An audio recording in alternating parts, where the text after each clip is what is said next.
بسم اللہ الرحمن الرحیم۔ السلام علیکم۔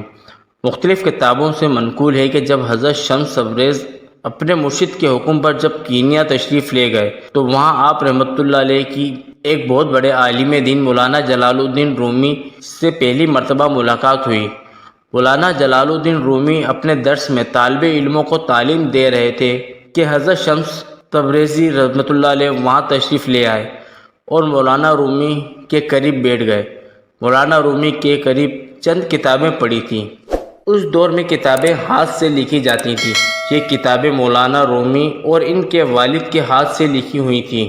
حضرت شاہ شمس کتابوں کو غور سے دیکھ رہے تھے، پھر انہوں نے کتابوں کی طرف اشارہ کرتے ہوئے مولانا رومی سے پوچھا، یہ کیا ہے اور آپ کیا کر رہے ہیں؟ مولانا رومی نے حضرت شمس تبریز کو فقیری لباس میں دیکھا تو جواب دیا، بابا کہیں اور جائیے، یہ وہ ہیں جو تم نہیں جانتے۔ مولانا رومی کا جواب سن کر حضرت شمس تبریز جلال میں آ گئے اور مولانا رومی کی تمام کتابیں اٹھا کر پاس ایک پانی کے بڑے حوض میں ڈال دیں۔ مولانا رومی کے شاگرد طیش میں آ گئے۔ جب مولانا رومی رحمۃ اللہ علیہ رو پڑے اور دکھ بھرے لہجے میں بولے، اے درویش تم نے یہ کیا کر دیا؟ میری نایاب کتابیں ایک لمحے میں ضائع کر دیں۔ حضرت شاہ شمس نے جب مولانا رومی کی آنکھوں میں آنسو دیکھے تو فرمایا، اگر تمہاری نایاب کتابیں تمہیں دوبارہ مل جائیں تو؟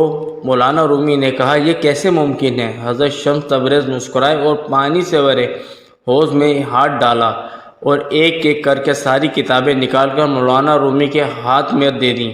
مولانا رومی حیرت سے اپنی کتابیں کھول کھول کر دیکھنے لگے کہ کہیں پانی میں سیاہی زائل تو نہیں ہو گئی، لیکن کتابیں بالکل خشک اور ایسی تھی جیسے ان کے پاس پہلے پڑھی ہوئی تھی۔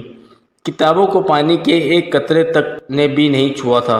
مولانا رومی نے حضرت شاہ شمس کی روحانی کرامت دیکھ کر حیرت سے پوچھا، اے بابا یہ کیا ہے اور کیسے کیا؟ آپ رحمۃ اللہ علیہ نے مولانا رومی کو جواب دیا، یہ وہ ہے جو تم نہیں جانتے۔ یہ کہہ کر حضرت شمس تبریز وہاں سے تشریف لے گئے۔ مولانا رومی پر ایک عجیب سی کیفیت طاری ہو گئی اور وہ شمس تبریز کے پیچھے گئے اور کہا، مجھے معاف کر دیں اور وہ علم سکھا دیں جو آپ رحمۃ اللہ علیہ کے پاس ہے۔ حضرت شمس تبریز نے کہا، علم ڈھونڈنے سے نہیں بلکہ خود کو کھونے سے ملتا ہے۔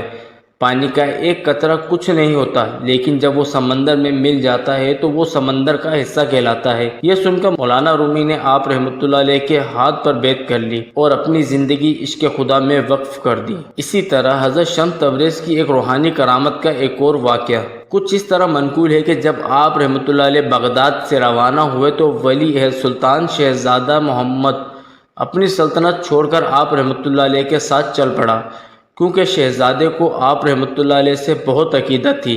حضرت شمس تبریز طویل مسافت طے کر کے بغداد سے ہندوستان اور پھر ملتان جا پہنچے۔ اس وقت ملتان میں بہت سے غیر مسلم قبیلے بھی آباد تھے اور وہ لوگ آپ کی روحانی شخصیت سے بھی ناواقف تھے۔ ایک مرتبہ حضرت شمس رحمۃ اللہ علیہ کو گوشت بھوننے کے لیے آگ کی ضرورت پیش آئی تو آپ رحمۃ اللہ علیہ نے شہزادے محمد کو آگ کا بندوبست کرنے کے لیے کہا۔ شہزادہ جو درویشی اختیار کر چکا تھا، وہ اپنے مرشد کے حکم پر آگ کا بندوبست کرنے کے لیے لوگوں کے پاس گیا، لیکن کسی نے بھی اس کی مدد نہ کی، بلکہ ایک سنگدل شخص نے غصے میں آ کر شہزادے کو اتنا مارا کہ اس کے چہرے پر زخموں کے نشان ابھر آئے۔ زخمی شہزادہ حضرت شمس تبریز کے پاس واپس پہنچا اور تمام ماجرا بیان کر دیا۔ زخمی شہزادے کی حالت دیکھ کر حضرت شمس تبریز جلال میں آ گئے۔ آپ رحمۃ اللہ علیہ گوشت کا ٹکڑا پکڑے غصے کی حالت میں اپنی خانقاہ سے نکلے اور دعا مانگتے ہوئے آسمان پر سورج کو مخاطب کرتے ہوئے فرمایا، تو بھی شمس ہے اور میں بھی شمس ہوں، اس گوشت کے ٹکڑے کو میرے لیے بھون دے۔ آپ رحمۃ اللہ علیہ کا اتنا کہنا تھا کہ سورج کی تپش بڑھ گئی اور گوشت کا ٹکڑا بھون گیا۔ ادھر سورج کی شدید تپش سے لوگ چیخ اٹھے، پورا شہر آگ کی بھٹی بن گیا۔ آپ رحمۃ اللہ علیہ کی روحانی کرامت و جلال دیکھ کر لوگ آپ رحمۃ اللہ علیہ کی خدمت میں حاضر ہوئے اور درخواست کی کہ چند نادانوں کے جرم کی سزا پورے شہر کو نہ دیں۔ آپ نے فرمایا، یہ نادان نہیں سفاک ہے۔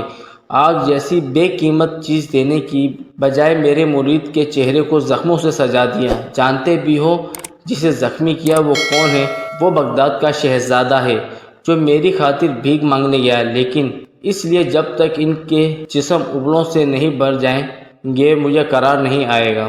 کچھ دانا حضرات نے سفارش کرتے ہوئے کہا خدا کے لیے انہیں معاف کر دیں۔ آپ رحمۃ اللہ علیہ نے کہا جب خدا کا واسطہ دیا ہے تو معاف کیے دیتا ہوں۔ آپ نے سورج سے مخاطب ہو کر فرمایا اے شمس اپنی حرارت کم کر دیں، معلوم نہیں یہ لوگ روز حشر کی گرمی کیسے برداشت کریں گے۔ آپ رحمۃ اللہ علیہ کا یہ فرمان تھا کہ سورج کی تپش عدل پر آ گئی۔